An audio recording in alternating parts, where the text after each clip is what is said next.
Hello friends, नमस्कार। आप सभी को स्वागत है अपना YouTube channel talent study lover पर। तो आज साइंस की क्लास नंबर 17 स्टार्ट करते हैं, जो कि आने वाले रेलवे की और अन्य सभी एग्जामों के लिए इंपॉर्टेंस है। ठीक है ना। तो सबसे पहले इस क्लास की ओवरव्यू देखते हैं कि इसमें क्या क्या टॉपिक आपको इंपॉर्टेंट दिखा जाएगा। ठीक है, चलिए तो सबसे पहले ओवरव्यू देख लेते हैं।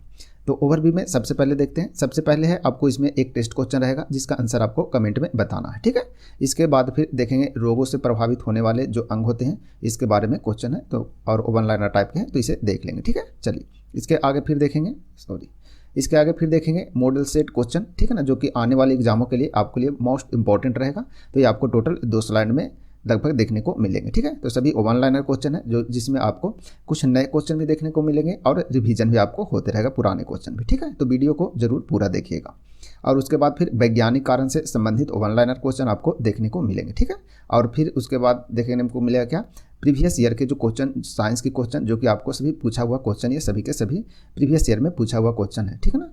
चलिए उसके बाद फिर आप लास्ट में देखें क्या, MCQs क्वेश्चन जो कि आपको लगभग 10 क्वेश्चन रहेंगे और सभी प्रीवियस ईयर क्वेश्चन है। ठीक है, तो आपको इसमें पूरे पैकेज आपको देखने को मिलता है, तो आप वीडियो को पूरा जरूर देखिएगा। ठीक है, और आप सभी को थैंक्स, क्योंकि अपने चैनल टैलेंट स्टडी लवर पर टोटल 500 सब्सक्राइबर पूरे हो चुके हैं। ठीक है, तो आप लोगों के लिए एक बार फिर से दिल से थैंक्स। ठीक है, चलिए तो आज की क्लास शुरू करते हैं।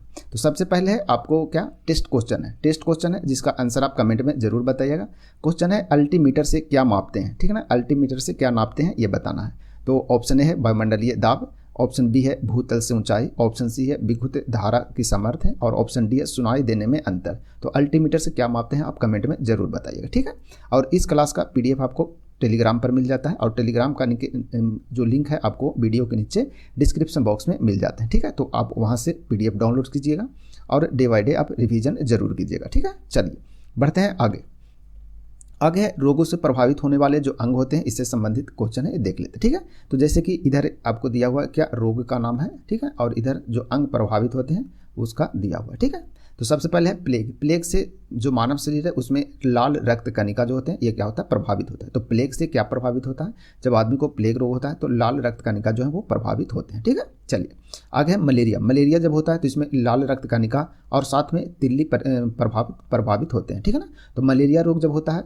किसी आदमी को तो उसमें लाल रक्त कणिका, ठीक है ना, यानी कि RBC और तिल्ली दोनों क्या होते हैं, समस्या होते हैं, यानी कि दोनों में प्रभावित होते हैं। ठीक है, नेक्स्ट है मधुमेह जिसे डायबिटीज कहते हैं। ठीक है ना, तो मधुमेह यानी कि डायबिटीज जो होता है वो किसे प्रभावित करता है, तो मानव शरीर में अग्नाशय को या प्रभावित करता है। ठीक है ना, तो अग्नाशय को प्रभावित करता है, इसे ध्यान रखिएगा। ठीक है ना, अग्नाशय इस प्रकार से। ठीक है, चलिए नेक्स्ट है आगे ग्वाइटर जिसे घेंघा रोग बोलते हैं। तो ग्वाइटर से क्या प्रभावित होता है, तो थायराइड ग्रंथि और साथ में गला। ठीक है ना, तो थायराइड ग्रंथि और गला जो होता है वो ग्वाइटर यानी कि घेंघा रोग से परेशानी होता है। ठीक है, चलिए नेक्स्ट है ट्राइकोमा, ग्लूकोमा, मायोपिया और रोहा। ठीक है ना, ये सभी के सभी जो संबंधित है किससे, आंखों से संबंधित है, यानी कि जब ये रोग होता है ट्राइकोमा, ग्लूकोमा, मायोपिया और रोहा, ये सभी रोग होते हैं तो इसमें क्या होता है, आंख जो होता है मानव शरीर में आंख को प्रभावित करते हैं। ठीक है, चलिए नेक्स्ट है एड्स से संबंधित जो मानव अंग है वो है प्रतिरक्षा तंत्र। ठीक है ना, तो प्रतिरक्षा तंत्र है उसे एड्स में क्या होता है, प्रभावित होता है, तो प्रतिरक्षा तंत्र होता है प्रभावित मानव शरीर में एड्स रोग से, ये ध्यान रखिएगा। ठीक है,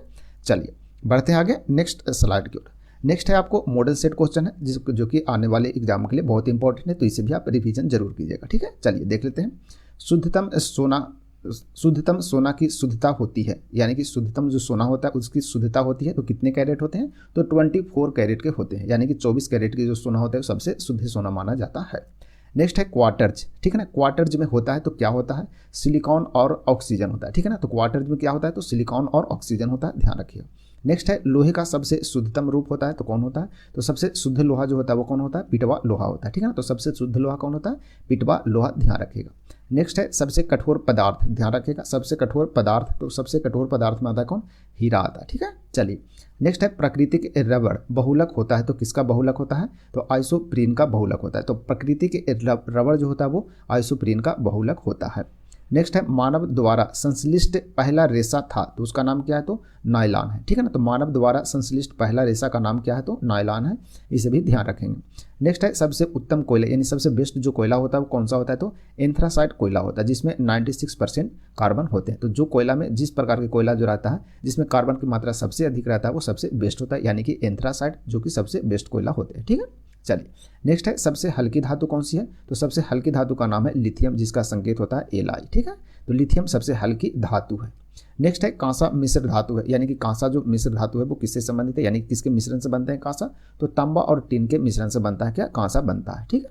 चलिए नेक्स्ट है 1 पिको सेकंड बराबर होते हैं, तो 1 पिको सेकंड बराबर 10 के पावर -12 सेकंड के बराबर होते हैं, ठीक है।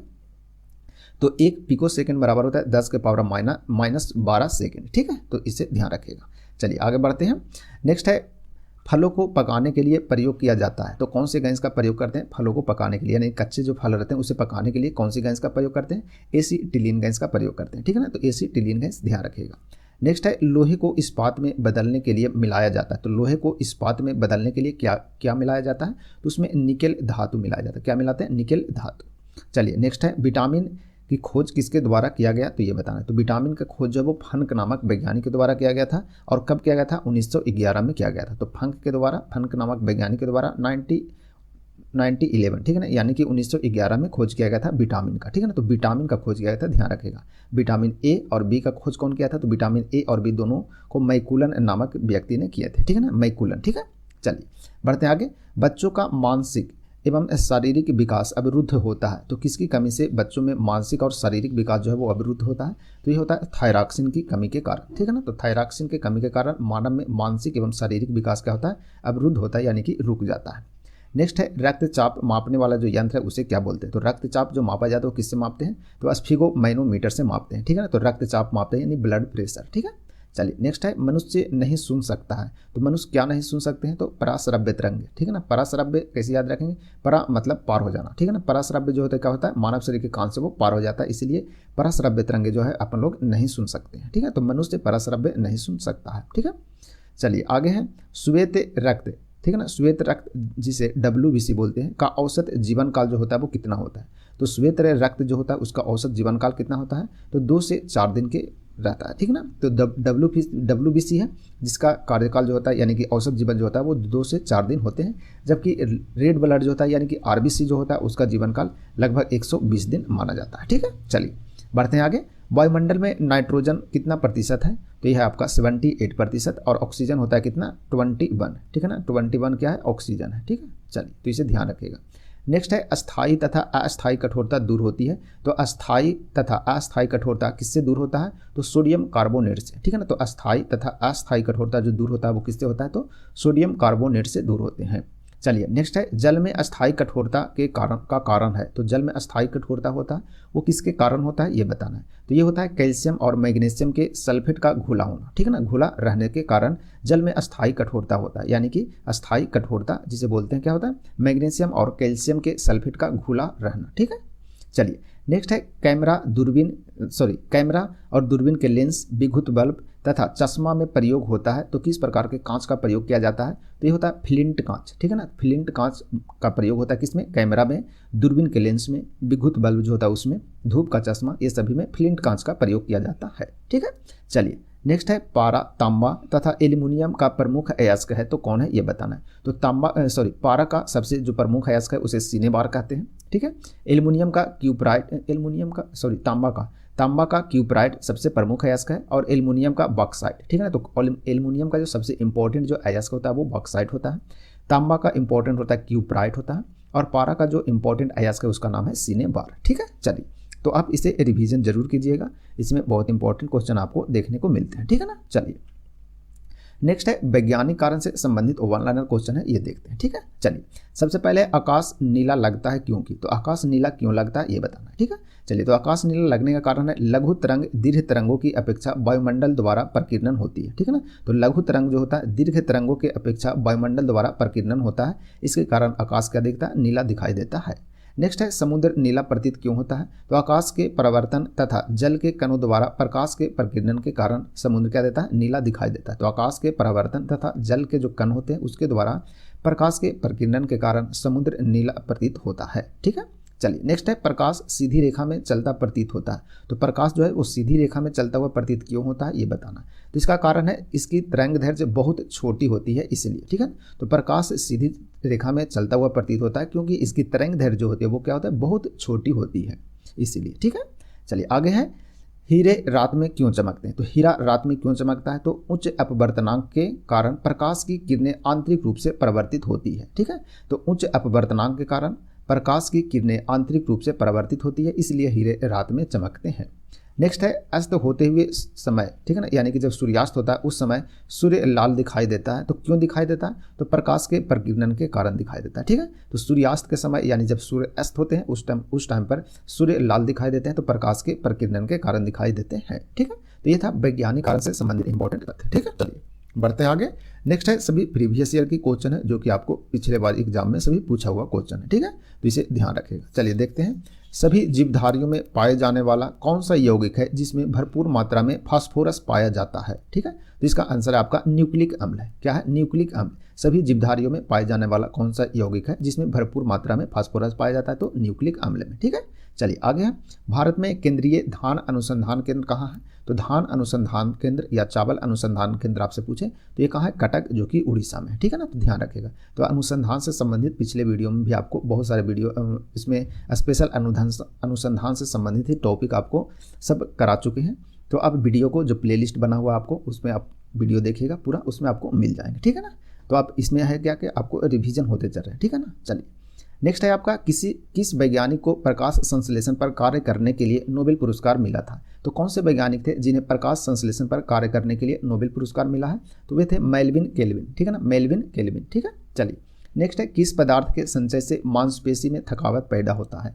तो किस पदार्थ के संचय से मांसपेशी में थकावट पैदा होती है? तो ये होता है लैक्टिक अम्ल के कारण। किसके कारण? लैक्टिक अम्ल। ठीक है ना, और दूध में भी लैक्टिक अम्ल ही पाया जाता है, ये भी ध्यान रखिएगा। ठीक है, चलिए नेक्स्ट है किन रुधिर कोशिकाओं की मदद से रोगों के प्रति प्रतिरोध पैदा होता है? तो किन रुधिर कोशिकाओं की मदद से रोगों के प्रति प्रतिरोध पैदा होता है? तो ये होता है लसीकाणु के कारण, जिसे लिम्फोसाइट बोलते हैं। क्या बोलते हैं? लिम्फोसाइट। ठीक है, चलिए नेक्स्ट है मनुष्य में लाल रुधिर कोशिकाओं के जीवन की अवधि कितनी होती है? तो लाल जो रुधिर होता है यानी आरबीसी होता है जिसका कितना होता है?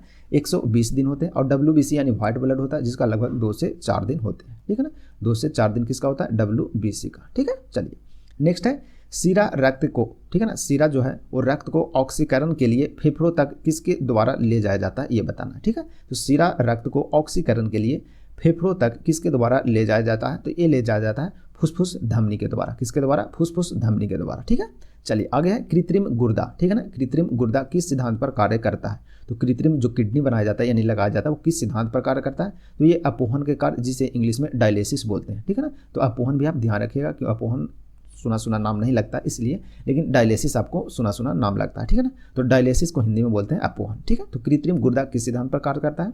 तो डायलिसिस के सिद्धांत पर यानी कि अपोहन के सिद्धांत पर कार्य करता है। ठीक है, चलिए आगे है एक व्यक्ति की आंखों का रंग, ठीक है ना, आंखों का रंग काला, नीला या भूरा उस वर्ण यानी कि पिगमेंट पर आश्रित है किसमें पाया जाता है यह? ठीक है, तो यह पाया जाता है परितारका। परितारका को क्या बोलते हैं? आइरिस बोलते हैं। किस पर? आइरिस में पाया जाता है। ठीक है, चलिए आगे है पाक्षा शर्करा जिसे कि ग्लूकोज बोलते हैं या मधुजन जिसे ग्लाइकोजन बोलते हैं, बनने की विधि का नाम क्या है ये बताना है। तो ग्लूकोन बजनन, ठीक है ना, ग्लूकोन बजनन उसे बोलते हैं। तो उसके बनाने की विधि को क्या बोलते हैं? ग्लूकोन बजनन बोलते हैं। ठीक है ना, तो यानी कि पाक्षा शर्करा यानी कि ग्लूकोज या मधुजन या यानी कि ग्लाइकोजन जिसे बोलते हैं को बनने की विधि को क्या बोलते हैं? तो ग्लूकोन बजनन कहते हैं। ठीक है, तो ध्यान रखिएगा इसे। चलिए बढ़ते हैं आगे। तो ये सभी आपको वन लाइनर क्वेश्चन था जो कि आपको कंप्लीट हो चुका है। ठीक है, अब चलते हैं एमसीक्यूज क्वेश्चन की ओर। ठीक है, तो एमसीक्यूज क्वेश्चन जिसका आंसर आप लोग भी जरूर दीजिएगा। ठीक है, और लास्ट में बताइएगा कमेंट में कितने मार्क्स आप लोगों को भी इसमें आ रहे हैं, जो कि टोटल क्वेश्चन रहेंगे उसमें से। ठीक है ना, चलिए और इसके साथ में कुछ एक्सप्लेनेशन भी रहेगा, इसे भी देखते चलेंगे। तो चलिए देखते हैं पहला क्वेश्चन जो कि एमसीक्यूज का है। पहला क्वेश्चन है यदि चंद्रमा पर बम विस्फोट हो, ठीक है ना, यदि चंद्रमा पर बम विस्फोट हो तो उसकी आवाज़ पृथ्वी पर कितने समय बाद सुनाई देगी ये बताना। ठीक है, तो पृथ्वी पर कितने समय बाद उसकी आवाज़ सुनाई देगी ये बताना है। तो इसका राइट आंसर क्या होगा? ठीक है, चलिए तो इसका राइट आंसर है आपका ऑप्शन डी। ठीक है ना, ऑप्शन डी यानी कि इनमें से कोई नहीं। ठीक है ना, इनमें से कोई नहीं मतलब क्यों? चलिए देखते हैं इंपॉर्टेंट पॉइंट। तो ध्वनि का संचारण वायु के माध्यम से होता है। तो ध्वनि का जो संचारण होता है किसके माध्यम से होता है? वायु के माध्यम से होता है। ये पॉइंट ध्यान रखिएगा। आगे है चंद्रमा और पृथ्वी के बीच में क्या है? निर्वात है। तो चंद्रमा और पृथ्वी के बीच में निर्वात है। अब जब निर्वात रहेगा तो वायु का संचारण यानी कि जो आवाज़ है उसकी संचारण नहीं हो पाएगा, यानी कि ध्वनि का। ठीक है, अतः चंद्रमा पर होने वाले किसी भी विस्फोट की आवाज़ पृथ्वी पर सुनाई नहीं देगा, क्योंकि यदि ये पृथ्वी है और ये चंद्रमा है तो दोनों के बीच में क्या है? निर्वात है। और जब निर्वात रहेगा तो आपको जो जो उसकी आवाज़ है वो नहीं आ पाएगा, ठीक है ना। तो निर्वात में, क्योंकि निर्वात में ध्वनि का संचरण नहीं होता है, ध्वनि का जो संचरण होता है वो वायु में होता है, ठीक है। चलिए बढ़ते हैं आगे। नेक्स्ट है क्वेश्चन नंबर 2, उत्तरी ध्रुव दक्षिणी ध्रुव की ओर, ठीक है। उत्तरी ध्रुव दक्षिणी ध्रुव की ओर और दक्षिणी ध्रुव उत्तरी ध्रुव की ओर होता है, यह कथन किसमें लागू होता है ये बताना, ठीक है। तो ये पूछा हुआ क्वेश्चन है, आप इसे ध्यान रखिएगा। उत्तरी ध्रुव दक्षिणी ध्रुव की ओर है और दक्षिणी ध्रुव उत्तरी ध्रुव की ओर है, यह कथन किसमें लागू होता है ये बताना, ठीक है। चलिए तो इसका राइट आंसर है आपका ऑप्शन ए, ठीक है। ऑप्शन ए यानी कि पृथ्वी का चुंबकीय ध्रुव के कारण, ठीक है। पृथ्वी के चुंबकीय ध्रुव जो कथन है इसमें यह लागू होता है। चलिए इंपॉर्टेंट पॉइंट देख लेते हैं। पृथ्वी का उत्तरी ध्रुव की ओर तथा दक्षिणी ध्रुव उत्तर की ओर, ठीक है ना। पृथ्वी का उत्तरी ध्रुव दक्षिण की ओर तथा दक्षिणी ध्रुव उत्तर की ओर होता है, यह कथन पृथ्वी के चुंबकीय ध्रुव के संदर्भ में कहा गया है। किसके संदर्भ में? तो पृथ्वी के चुंबकीय ध्रुव के संदर्भ में कहा गया है। तो इसे पॉइंट को ध्यान रखेंगे, ठीक है। चलिए आगे बढ़ते हैं। नेक्स्ट है क्वेश्चन नंबर 3, निर्वात में यदि 3 वस्तु लोहा, कागज और पत्थर को गिराया जाए, ठीक है ना। कहाँ? निर्वात में गिराया जाए तो पृथ्वी पर पहले कौन आएगा ये बताना है। तो निर्वात जहाँ पर रहेगा वहाँ पर 3 वस्तु गिरा रहे हैं, लोहा, ठीक है ना, लोहा, कागज और पत्थर गिरा रहे हैं, तो पृथ्वी पर सबसे पहले कौन सी वस्तु पहुँचेगा ये बताना, ठीक है। चलिए तो इसका राइट आंसर है आपका ऑप्शन नंबर डी, ठीक है। ऑप्शन डी यानी कि तीनों एक साथ आएंगे। क्यों आएंगे? चलिए इंपॉर्टेंट पॉइंट देख लेते हैं। क्योंकि निर्वात में यदि लोहा, कागज और पत्थर एक साथ गिराया जाता है तो उन पर गुरुत्वीय त्वरण यानी कि स्मॉल जी एक समान लगता है, यानी स्मॉल जी का जो मान होता है वो एक समान लगता है, ठीक है ना। परंतु निर्वात में हवा का प्रतिरोध एकदम नहीं लगता। तो निर्वात में हवा का जो प्रतिरोध होता है कुछ नहीं लगता, क्योंकि निर्वात मतलब बिल्कुल खाली, ठीक है। वहाँ हवा की मात्रा कुछ भी नहीं होता। अतः तीनों वस्तुएं क्या गिरेगी? एक साथ गिरेगी, ठीक है ना। तो चलिए इसे ध्यान रखिएगा। चलिए बढ़ते हैं आगे। नेक्स्ट क्वेश्चन नंबर 4 की ओर। क्वेश्चन नंबर 4 है, निम्नलिखित में से कौन सी प्रक्रिया वृष्टि का रूप नहीं है, ठीक है ना। तो निम्नलिखित में से कौन सी प्रक्रिया जो है वो वृष्टि का रूप नहीं है ये बताना है। तो इसका राइट आंसर है आपका ऑप्शन नंबर डी, ठीक है ना। ऑप्शन डी यानी कि जलप्रपात जो है वो वृष्टि का रूप नहीं है, ठीक है। चलिए इंपॉर्टेंट पॉइंट देख लेते हैं। वायुमंडल से पानी का वाष्प से संघनित होकर गिरना वृष्टि की प्रक्रिया में आता है, ठीक है ना। तो वायुमंडल से पानी का जो वाष्प है वो संघनित होता है और फिर क्या करता है? वृष्टि होकर गिरता है, संघनित होकर के गिरता है, ठीक है। तो यह वृष्टि की प्रक्रिया में आता है। अतः ओस, कोहरा, वर्षा वृष्टि की प्रक्रिया में आता है, ठीक है ना। क्योंकि ये सभी का सभी जो होता है, ओस भी होता है तो क्या होता है? संघनित होकर गिरता है, कोहरा भी वैसे ही है, वर्षा भी सेम है, ठीक है। परंतु जलप्रपात जो है उसमें पानी जो है वो डायरेक्ट आता है, यानी कि जलप्रपात जब ऊपर आता है तो उसकी पानी डायरेक्ट पृथ्वी पर, यानी कि पृथ्वी से पृथ्वी पर ही आता है। पृथ्वी पर ही जो ऊंचा भाग है, मान के चलिए कोई पहाड़ है तो वहीं से पानी जो है वो नीचे गिरता है, ठीक है। तो उसी को तो जलप्रपात बोलते हैं। तो ये जलप्रपात जो है इस प्रक्रिया में नहीं आता, इसका पानी का कोई भी संघनित नहीं होता, यानी वाष्प नहीं बनता है जलप्रपात की जो पानी गिरते हैं वो। लेकिन बाकी ओस, कोहरा, वर्षा सभी जो पानी है यानी कि इसका पानी गिरता है वो क्या गिरता है? संघनित, यानी वाष्प से संघनित होकर पृथ्वी पर गिरते हैं, इसलिए किस में आता है? तो ये सभी वृष्टि में आते हैं और पृथ्वी जलप्रपात के जो पानी वो वृष्टि की प्रक्रिया में नहीं आते हैं, ठीक है। चलिए तो इसे ध्यान रखिएगा। नेक्स्ट है क्वेश्चन नंबर 5 देखते हैं। क्वेश्चन नंबर 5 है, गैस ज्वाला होती है, ठीक है ना। गैस ज्वाला होती है, क्या होती है ये बताना, ठीक है। तो गैस ज्वाला होती है क्या ये बताना। तो इसका राइट आंसर है आपका ऑप्शन ए। ऑप्शन ए यानी कि दीप्त होते हैं। तो गैस ज्वाला कैसी होती है? तो दीप्त होती है। चलिए इंपॉर्टेंट पॉइंट देख लेते हैं। जो वस्तुएं स्वयं प्रकाश उत्पन्न करती है उसे क्या बोलते हैं? दीप्त वस्तु ये बोलते हैं। तो गैस जो है वो स्वयं क्या करता है? प्रकाश उत्पन्न कर लेता है, जैसे उसे जलाते हैं तो क्या आता है? दीप्त वस्तुएं के अंतर्गत आते हैं क्या? गैस ज्वाला, ठीक है। जैसे गैस ज्वाला से प्रकाश उत्पन्न होती है, अतः उसे क्या बोलते हैं? दीप्त ज्वाला कहेंगे, ठीक है। तो इसे ध्यान रखेंगे। चलिए नेक्स्ट है क्वेश्चन नंबर 6 देखते हैं। क्वेश्चन नंबर 6 है, निम्नलिखित में से कौन सी गैस फलों को कृत्रिम रूप से पकाने में प्रयोग की जाती है ये बताना, ठीक है। तो कौन सी गैस जो है उसे कृत्रिम रूप से फलों को पकाने में प्रयोग करते हैं ये बताना, ठीक है। चलिए तो इसका राइट आंसर है आपका option number b. Option b यानी कि एथिलीन, ठीक है ना। एथिलीन गैस का प्रयोग करते हैं, ठीक है। एथिलीन गैस जो कि कृत्रिम फलों को कृत्रिम रूप से पकाने में प्रयोग किया जाता है, ठीक है ना। चलिए देखते हैं इंपॉर्टेंट पॉइंट। फलों को कृत्रिम रूप से पकाने के लिए फलों को कृत्रिम रूप से पकाने के लिए उपयुक्त में से एथिलीन गैस का प्रयोग करते हैं। उपयुक्त में से किसका प्रयोग करते हैं? एथिलीन गैस का प्रयोग करते हैं। फलों को पकाने में कैल्शियम कार्बाइड का भी प्रयोग किया जाता है, तो ये भी पॉइंट को आप ध्यान रखेंगे। कैल्शियम कार्बाइड का प्रयोग करते हैं, ठीक है ना। और एथिलीन गैस का प्रयोग करते हैं। और यदि एथिलीन गैस यदि ऑप्शन में नहीं रहेगा तो एसिटिलीन गैस भी प्रयोग में आता है, ठीक है ना। तो ये भी पॉइंट आप ध्यान में ही रखेंगे, ठीक है ना। कहीं कहीं एसिटिलीन भी देता है, कहीं कहीं एथिलीन देता है, लेकिन जहाँ पर एथिलीन रहता है वहाँ पर ऑप्शन आपका बी राइट आंसर देता है, ठीक है।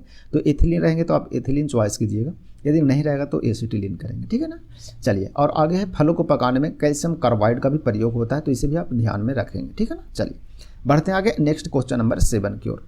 अम्ल वर्षा मुख्यतः किस गैस के कारण होती है ये बताना है। तो अम्ल वर्षा जो होता है मुख्यतः किस गैस के कारण होती है, ठीक है। चलिए, तो इसका राइट आंसर है आपका ऑप्शन सी, ठीक है, ऑप्शन सी यानी कि SO2 के कारण होता है, ठीक है। चलिए देखते हैं इंपॉर्टेंट पॉइंट।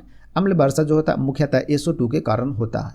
यह जल में घुलकर सल्फोनिक अम्ल बनाता है। क्या बनाता है? सल्फोनिक अम्ल बनाता है। कौन? जब SO2 घुल जाता है तो, यानी कि घुल जाता है तो, जो कि मनुष्य के त्वचा को क्या करता है? नुकसान करता है। यानी कि अम्ल जो होता है एक प्रकार के एसिड टाइप के रहते हैं ना, तो इससे जो है त्वचा जब मनुष्य के त्वचा पर पड़ता है तो ये जलने लगता है, ठीक है ना, यानी कि जल जाता है, इस टाइप के ये दिखने लगते हैं, इसलिए क्या होता है? नुकसान पहुंचाता है, ठीक है। तो अम्ल वर्षा जो होता है मुख्यतः होता है SO2 के कारण, और यह जल में घुल जाता है, और जल में घुल करके कौन से अम्ल बनाता है? तो सल्फोनिक अम्ल बनाता है, ठीक है। चलिए इसे ध्यान रखेंगे। नेक्स्ट है क्वेश्चन नंबर 8 देखते हैं। क्वेश्चन नंबर 8 है बिडाल टेस्ट का उपयोग किस संभावना की जांच के लिए किया जाता है। तो बिडाल टेस्ट का संबंध किससे है ये बताना, ठीक है। चलिए, तो इसका राइट आंसर है आपका option number c, sorry option उल्टा लिखा दिया ना, तो ऑप्शन आपका ये टाइफाइड से संबंधित है, इसे ये ध्यान रखेंगे, ठीक है ना। किससे संबंधित है? टाइफाइड से। इसे बी कर देते हैं और इसे सी कर देते हैं, ठीक है। चलिए, कई कई मिस्टेक हो जाते हैं टाइपिंग में, ठीक है। चलिए, तो ये हो गया आपका सी ऑप्शन, यानी कि ध्यान रखिएगा कि बिडाल टेस्ट जो है इसका संबंध किससे होता है? तो टाइफाइड से इसका संबंध है बिडाल टेस्ट का, ठीक है। चलिए देखते हैं इंपॉर्टेंट पॉइंट।